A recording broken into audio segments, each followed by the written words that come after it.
Okay, today, actually what I'm doing is making a reference video for a lecture that I'm going to do in class.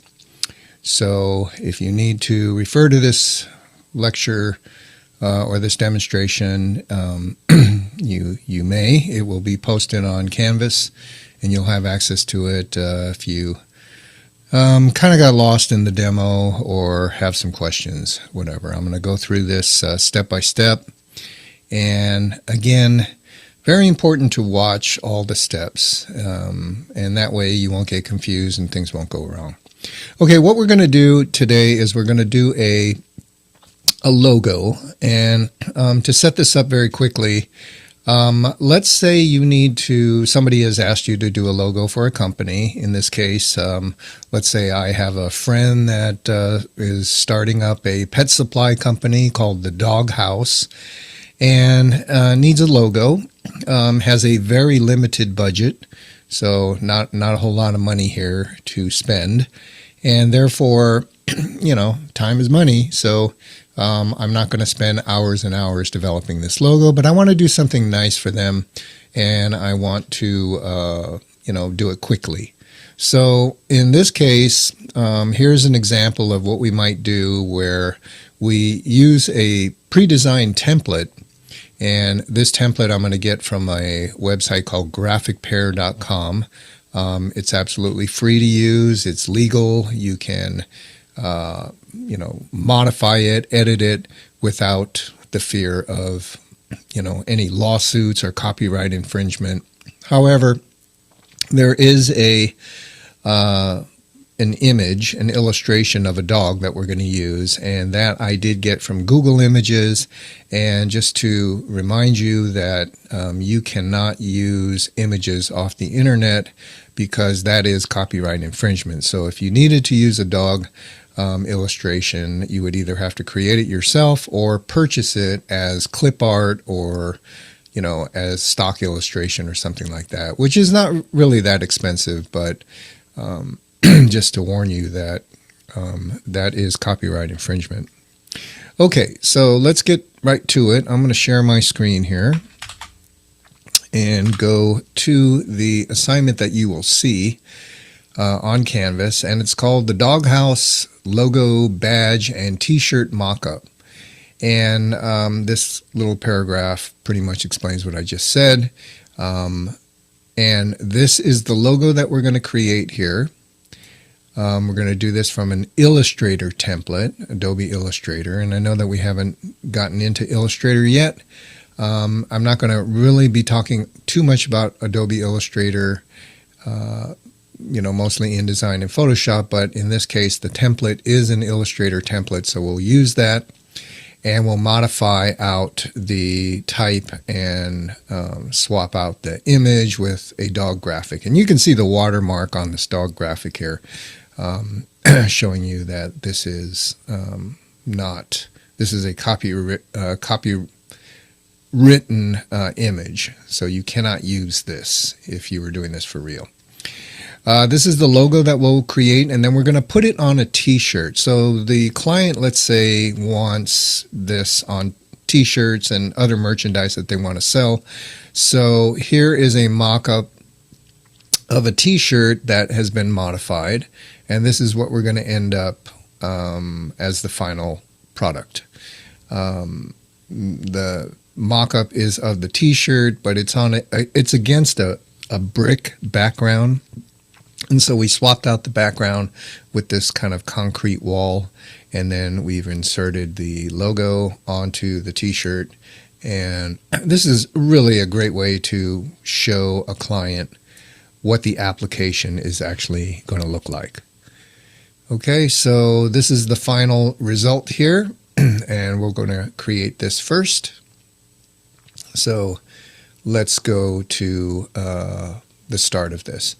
Okay, the first thing I want to show you is the website Graphic Pair. And I had mentioned this in class, but graphicpair.com is a website that gives you mock-ups. It gives you all kind of things. You can download fonts, icons, patterns, all kind of things.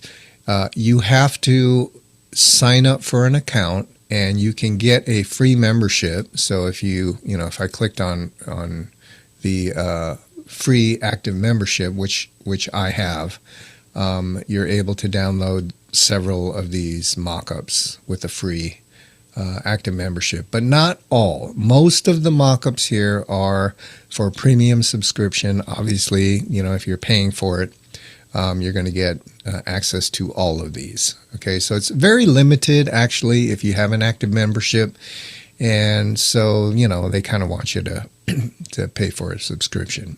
But what I'm going to give you is under graphics here. So I'm going to click on graphics. I'm already logged in, so I'm not going to go through the login process. I think you can kind of figure that out. And under graphics, you have to go to like several pages, and that's another thing that a premium subscription will get you, is the ability to search for what it is that you're wanting. These are the logo badge templates that they give you with a active membership, a free membership. And that's pretty cool because, and I'm going to give you these in the zip download that you're going to use. And they're just kind of very types of logos that you see a lot today.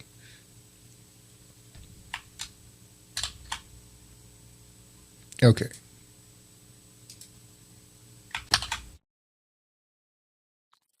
Okay, so let's go to our assignment here. And in this assignment, and I will post here the zip file that you will download. And I have it here on my desktop. So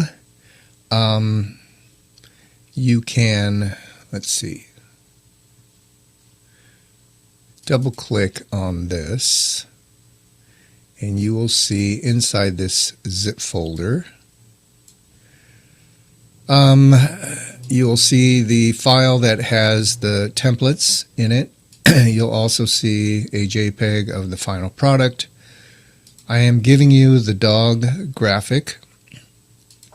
This is a JPEG of the final logo that you're going to create, so at least you can see what both things are going to look like. This is also on the canvas. And this is the concrete background that you're going to insert in the mockup. Okay, here's the Photoshop mockup that you're going to get, and you can see it has a brick background. So you're going to replace this with the dog graphic logo, and then you're going to replace the background with this concrete background. All right. So the first thing that we're going to do is we're going to open up the Illustrator template, and that is right here. Okay, so I'm going to just open this up because I already had opened it up, and this is what is going to happen, because these little pink things that you see here means that your computer system does not have these fonts. When this Illustrator file was created by whoever created it, they use fonts that are not on our system, so it tells you what fonts are not going to be recognized. I'm going to just close this. The logo that we're going to use as a template is this one up here in the upper right. So let me just kind of zoom into that. And this is a logo for a photography business, okay, photography photo studio. And we're going to change this. We're going to make this the dog graphic. So,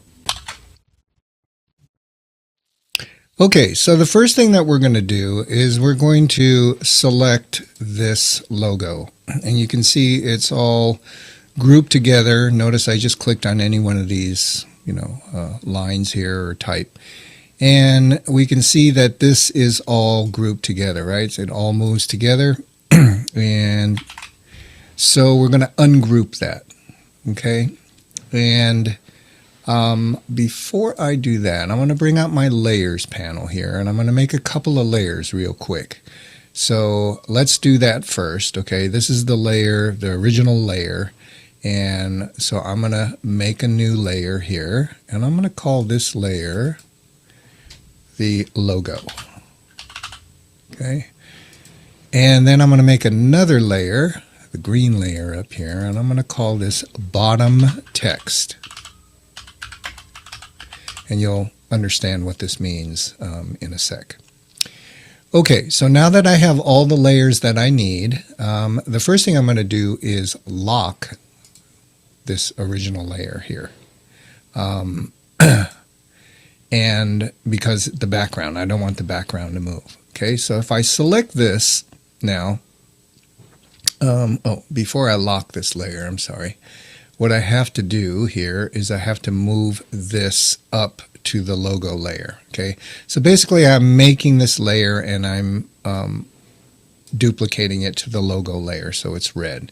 Now I'm going to come back down and lock the bottom layer. Okay, so my entire logo is basically on the logo layer, and you can see that it's red. Okay, and the background won't move now because it's locked.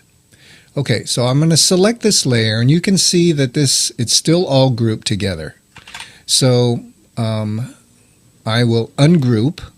Okay, I'm going to click ungroup here, or you can go up to object and ungroup here, or you can use the shortcut key Command-Shift-G to ungroup. In this case, I will use Command-Shift-G, okay, and ungroup all of this. So now when I click on these, you can see that each individual, part is kind of ungrouped. This is the camera in the middle, and you can see that that is now, ungrouped from the whole logo itself. I'm going to get rid of the camera, just hit the delete because we're not going to need that. And then when I click one of the text, okay, photography and photo studio, these are actually grouped together. Okay, there's and I want to ungroup these. These are actually two groups, two separate type boxes, text boxes. So again, with those selected, I'm going to ungroup these. Okay, this time I'll go up to Object and Ungroup. Okay, so now when I click on Photography, that is a separate, separate text box, and Photo Studio is also a separate text box. Okay, with Photography, I am going to, let's change this right now. We're going to double click on this or highlight it, and we're going to call this the doghouse. Oops. Spell this right, the doghouse. Okay, and I'm going to change this text to my favorite text, which you guessed it, chunk 5. Okay, so chunk 5, and then under the tracking here, I'm going to use 100 instead of 200, and that's going to tighten up the letters. Okay, so the letters are going to be closer together. Okay, and the font is a little bit thicker. Okay, now here's where I want. It's going to say the doghouse pet supplies, but I want pet supplies to read from left to right, not upside down like this. So in order to do that, I'm going to have to select the bottom text box here. And I'm going to move this up to bottom text, my bottom text layer. So I'll take the little square here and move that up. And you can see that that is now on that layer. Okay, and now what I'm going to do is I'll switch out the type in a sec, but now what I want to do is I want to flip this around. And the way you do that is you see this arrow right here? What you're going to do is take this line. You're going to grab this line with your selection tool, and you're going to just move it up, okay? And see, down and up. And when you move it up, it's going to change and flop it, okay? But what it did was it aligned it to the baseline of this circle, or the shape that the person that made this template did. What we want to do is we want the tops of these letters to align with this line. Okay, so We want to do something like this. We've selected this, and we're now going to go up to Type and type on a path. And we're going to do Type on a Path options. And this Type on a Path option dialog box comes out. What you're going to do is not align to baseline. You're going to align it to the ascender.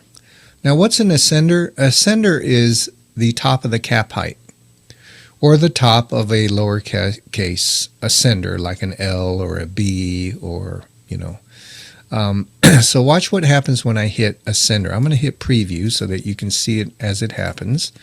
And I click that. And you can see this is now aligning to the top of this circle, or this half circle. I'm going to click OK. Now, it's not quite aligning to the top of this. And so if I clicked off, you can see that the word Photo Studio looks kind of low. Okay, there's too much space here versus here. And this should be centered right in the middle. So what we're going to do with this selected, I'm going to go up to, let's see, I'm going to have to get on the text tool because we're going to do a text attribute modification. I'm going to select this word with the text tool, and I'm going to come over to my character palette over here. And see these three little dots? I'm going to click that, and I'm going to get all of the, now this should look familiar because you've seen this, a lot of this in InDesign. I'm going to go to the baseline shift, which is this right here. See, it says set baseline shift. And I'm going to click this up one tick and watch what happens to this word when it goes up 1 point. See how it gets closer to that circle. And one tick, 1 point is probably good enough. That's all we need. Okay, so that's done. The only thing is we have to change this font into chunk 5 with a tracking of 100. Okay, so I'm going to do that right now. I'm going to go to character. Okay, and I'm going to find chunk 5. And I'm going to make it 100. Okay. And now I'm going to just swap out the text. Instead of Photo Studio, it's going to say Pet Supplies. Okay, so the doghouse pet supplies. Now I'm looking at this, and 100 might be a little too tight for this, so I'm going to actually change this to maybe 50 to open up the spacing between letters. And let me try 50. Okay. Yeah, maybe 50 is better. Click off. Okay. Actually, I think I'm going to open this up even more. Instead of 50, let's just go to 0 and see what that does. Or no. Let's go to 200. That's too wide. Okay, sorry about that. Okay. I'm going to go to maybe 150. I'll just type in 150. Okay, that's better. Okay, so the doghouse pet supplies.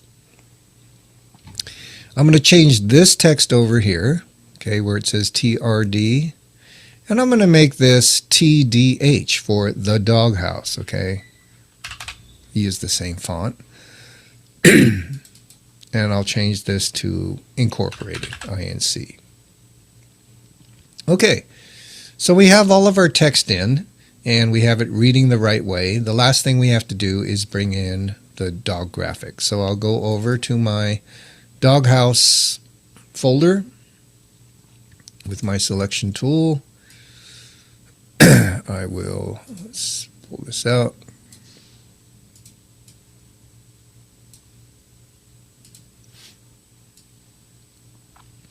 I will grab the dog.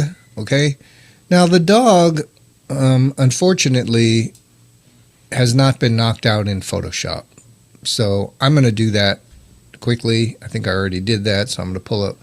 I'll bring this dog into Photoshop. I'll just grab it, bring it down into Photoshop, and just do a quick background removal.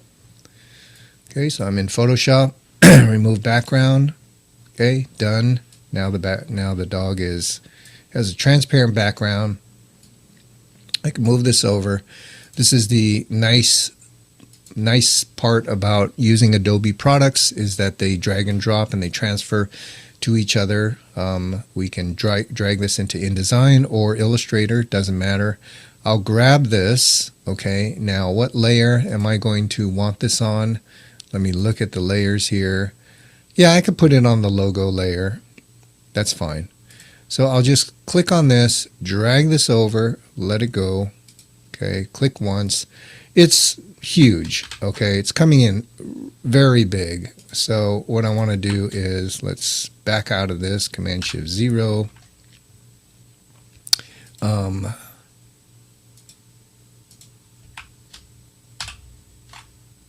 Command-Shift-0, sorry.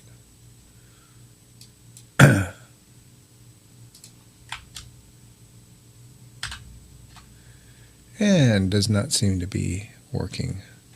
In Illustrator, the way you make something smaller is you hold the Shift key down. Okay, this is where it's really confusing. InDesign is Command-Shift. Photoshop is nothing, and Illustrator is just the Shift key. So I'm going to make this smaller, and okay. And I'm trying to get my fit and window, and I'm doing Command-Shift-0, which works in every other program in fit and window in Adobe, but hold on just a sec.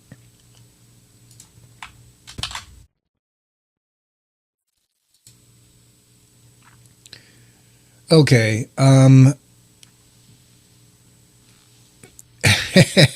As it would turn out, I'm sorry, I had to pause the video because I had to find out what the shortcut key is in Illustrator to go fit in window. And of all things, it's Option Command O. I don't know why Adobe does this. Why don't they just make it the same? But Option Command O 0 will get you fit in window. And so now I can make this smaller. Hold the Shift key down. So sizing things down in Illustrator is different than InDesign and different than Photoshop, and going fit in window is different. Anyway, I made this dog smaller. Now I'm going to zoom in,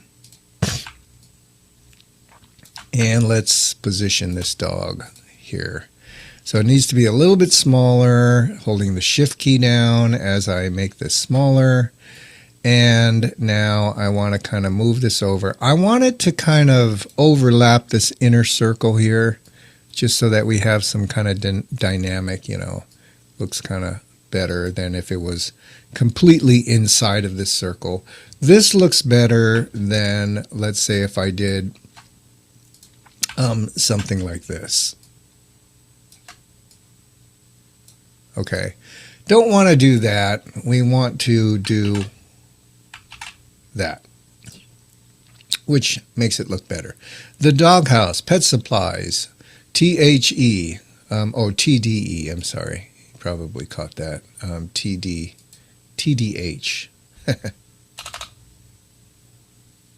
TDH, the Doghouse. Okay, I caught that. Okay, so here is the entire logo, and this is done. Again, Command, Option. Let me just back out of this a little bit. One click. Okay, so there is the whole logo. Okay, and it is in 2 layers worth. So if I selected all of this, now remember the background is locked, so I can just kind of select this whole thing, and everything selects, and now this logo can be dragged and dropped into wherever I want it to, and that's going to be the mock-up. Okay, so we have this. Make sure this background is locked so that you don't move the the background here. Okay, so this is done. I'm going to kind of put this off to the side here, and we're going to go back to Photoshop, and here is the mock-up that we're going to use. So I'm going to take this mock-up and I'm going to open it up in Photoshop. Okay, so there it be.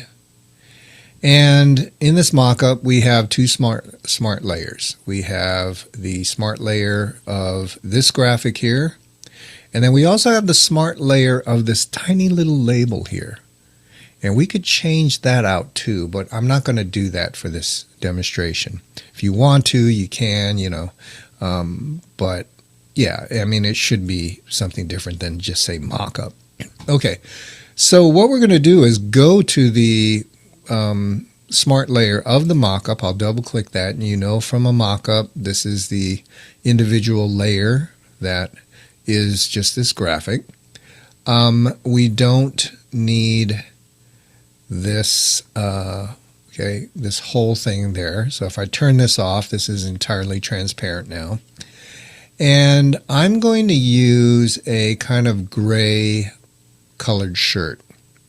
If I use black, we wouldn't be able to see all the subtleties in these shadows. Okay, you see all the shadow detail here. If I use black, it would just be solid black and we wouldn't see the folds. So I'm going to go back and turn this off.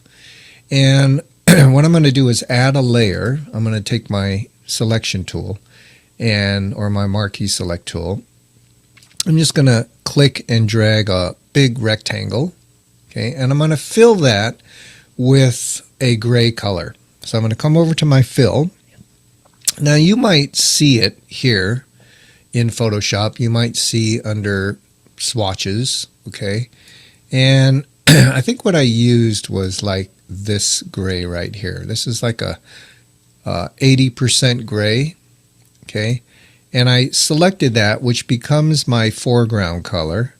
And we know to fill, once we have a selection here, to fill with the foreground color, it's Option Delete on your keyboard. So Option Delete, okay.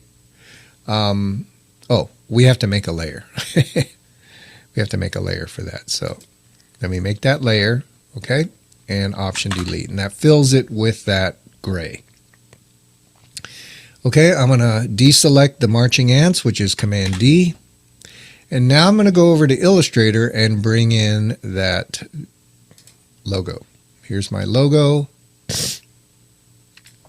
So with my selection tool, okay, I have it, and I can just drag it and drop it right into Photoshop, into that mock-up. Okay, and you can see it comes in pretty small because this was a small logo, but it's vector graphics. And vector graphics means that you don't have resolution problems. In other words, you don't have to worry about blowing something up and having it all pixelate. Okay, these are all smooth lines and curves, so no matter how big you make it, it's always going to look good. So once we're in Photoshop now, we're going to enlarge this and proportionally. So we're going to use the Shift key. Okay, remember Photoshop is the Shift. No, Photoshop is nothing. I'm sorry. No modifier keys at all. We just grab a corner and it automatically proportions things up. And then we're going to center this.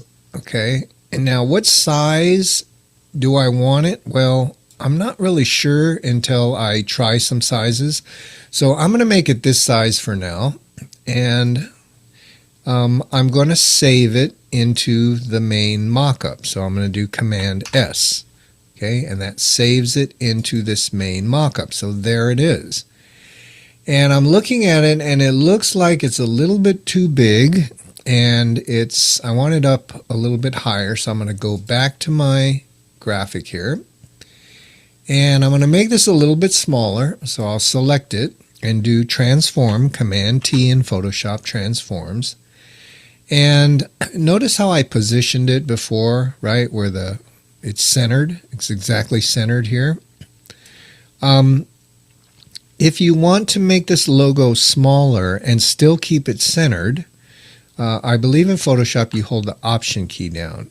Okay, and then you make it, and it enlarges and reduces and still keeps it centered.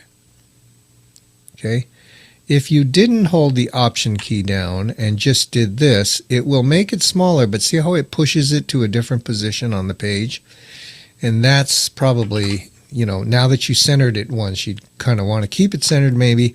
I'm going to make this a little bit smaller. Okay, now I said I wanted to move it up a little bit, so I'll move this up. Now you can use your nudge keys, your little up and down arrow keys, or you can hold the Shift key down on your keyboard, click, and move it straight up.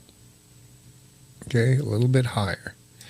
Okay, let's try that and let's see what that looks like. Okay, I'll hit Enter to enter that, or return on the keyboard. I'll click Command S to save it into the main mockup, and I look at that and I say, yeah, okay, I like that better. Okay. However, it's too strong. I mean, it's too bright and white. Okay, so I want to kick this back a little bit. And this is what I did. Again, you know, little subtleties. I'm going to go back to this, and I'm going to select this layer, okay, where our logo is on. And I'm going to take the opacity, and I'm going to dim the opacity of this. Oh, I'm sorry. This is our smart object here. I'm going to dim the opacity of this a little bit. So I'm going to bring this down. And you can see, okay, no opacity is like that, right? See how it gets dimmer? And I want to take this up to like about, 75%. Just for the sake of the way it looks on the shirt. Okay, so now that it's 75%, our Vector Smart Object layer is 75%, I'm going to Command S this and go take a look at what it looks like on the mockup. Okay, I like that better. It's a little less bright. Okay, now the last thing to do to finally complete this is we're going to come down to our background here. And if you see this background, I'm going to spin this arrow down. Let me just move this up a little bit so you can see it. Okay, I'm going to spin this down, and what we have down in the background is we have our, you know, different lighting techniques. We have texture. This is our basic background, the whole background here. So I'm going to turn this whole background layer off. Okay, so it's transparent back here because we don't want to use this background. Okay, I don't like the brick wall. I want the concrete wall, and the concrete wall is given to you here, right here, this image right here. Okay. So I'm going to grab this image and I'm going to just drag it into Photoshop. Actually, what I have to do is I have to drag it into Photoshop down here. Okay, so here's my concrete image. I'm going to take this image, pull this image out here. I want to drag this into this whole file. Okay. So let me grab that.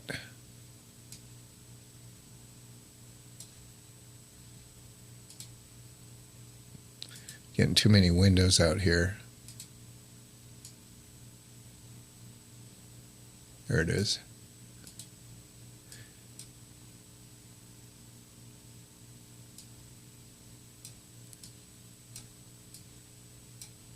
Okay, so there it is. I just drag that into this. Okay, here it came in, but it's on a layer that's above everything, so it kind of comes in on top of the shirt. So I want this layer to be way down at the bottom. So I'm going to grab this layer and I'm going to move it down right there. So it's behind. Okay, I'm going to click on this concrete layer here, select this layer, and I'm going to do a quick Command T for transform. Oh, I'm sorry. It's this layer right here. Click the wrong layer. Okay, so I'm going to do a quick Command T. Okay, so there is the concrete. It's underneath everything. So I'm just going to grab this and make this bigger. Bigger, bigger, bigger, until it reaches the height of this there. Okay, and I'm going to have some overlap. Okay, you can see the overlap of this, right? So I can move this side to side. I can't move it up and down because I sized it to the height. Okay, so you can move it over however you want. Okay, maybe a little bit of the lighter version here. Okay, and there it is. Okay, so in this, what we did was we created the logo from an Illustrator template. We swapped out things. We did some techniques in Illustrator. We saved the logo. We brought it into a Photoshop mockup. We did some adjustments with opacity and size. And we placed it on this t-shirt, and we brought in a different background. And this is what we might show a client as a final idea. Okay. Now, I did this demo in, less than an hour. And so if you're charging a client for something like this, you can do a fairly good job for, an hour's worth of work if you know what you're doing, if you know what you want. But the reason I brought this up is because this is a,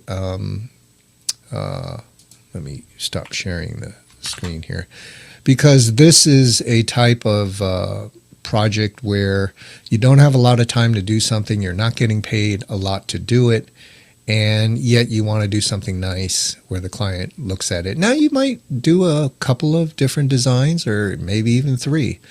But, you can have a nice piece in your portfolio. You're using a template, yes, but, it really eliminated a lot of the work in creating that template.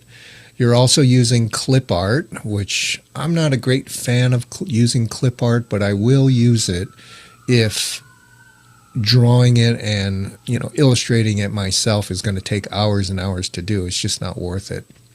So I wanted to present this project in kind of a realistic way where you would, be able to create something nice without spending a whole lot of time. Okay, well, that is the demo, and the next assignment that we're going to be dealing with is how to create something very similar to this, only this time we're going to build it from scratch. We're going to create the entire logo from nothing. We're not going to use a template, and we're going to do it in Adobe InDesign. It's not going to take that much more time, but I think you're going to see the similarities between the two software programs and what you might be able to do. By the way, these badge type logos are something that are just, in fact, let me get back here real quick and just kind of show you the what we're seeing in. Okay, if we look at this, we can see this is a style of logo that a lot of people are using now. I mean, you can go to any startup company and you can see, a logo like this. There are so many of these, and they can be modified into something that works for your particular client, but it's just kind of one of those trends that's happening. And logos are all about trends. Design is all about trends. And so we start seeing these, and then we start seeing it more. I mean, this could be anything from a coffee company to, a coffee house to, you name it. I mean, there's so many things, a juice bar or clothing store, whatever. So that's what happens. 10 years from now, who knows what the trend is going to be. In fact, these things might end up being, very dated. And that's what happens with logos. But what's important is that whatever your logo is, a company should have that logo and not change it that much, because the minute you start changing your logo every, 3 years or so, you start losing your identity. It's kind of like changing your name, right? People get used to who you are, and then suddenly 3 years from now, you change your name again. It's very confusing for people to know that, wow, that's the same company. I didn't know that. So that's something that we always tell clients, don't mess with your logo. So when you're designing that first logo, make sure that it's something that you're going to be able to live with for as long as you're in business. I mean, look at Taco Bell, look at Kentucky Fried Chicken. Yeah, they've changed their logo, they've upgraded it, they've spiced it up, modernized it or whatever, but it's still the same looking mark that they've had since the beginning. So anyway, with that, I will sign off and say I will see you in class. Okay, take care.